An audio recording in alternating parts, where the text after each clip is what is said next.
Guys, finally may nabili na akong bubong sa aking bahay. Yes, so matagal-tagal. Kamu dito lang sa suroy mo sugatan mo.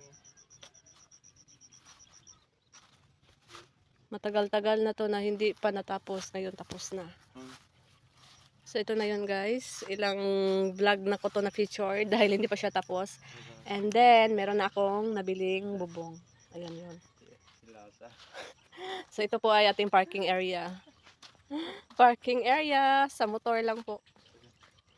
Dahil wala naman tayong sasakyan.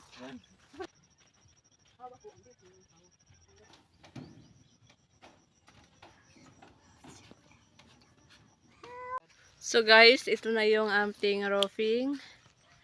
And then meron pa natira. So yung roofing natin is ano lang 10 feet yung taas.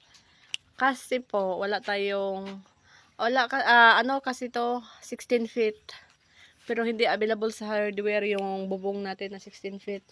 Yung kaya nila is 10 feet to 12 feet. Kaya minabuti natin na 10 feet na lang yung ating bibilhin. And then mabili na rin tayo ulit para dito.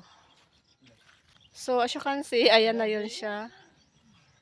So ayan na. So 10 feet ata yan. Pero parang napakaliit tingnan. Parang katumbas lang siya sa natira na walang bubong. So parking area po ito. Alaba bata, alaba! Guys, gabi na. Ito na ang ating ito na ang improvements ng ating garage. Yes, ang atong garahe sa likuran ng bahay. So ayan. Tapos na mag-roofing. Hindi pala tapos. Dahil meron pang natira. Ayan meron pang hindi nalagyan ng roofing. Ayan. And then ito, ilalagay dyan.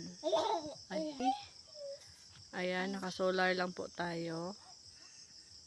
And the other side, meron din akong solar. Punta tayo sa kabilang side. And meron tayong swing dyan. Ayan, mga swing. Another swing, another one. And meron tayong upuan dito. Kaya hindi siya maliwanag kasi madilim. Ayan yung solar natin.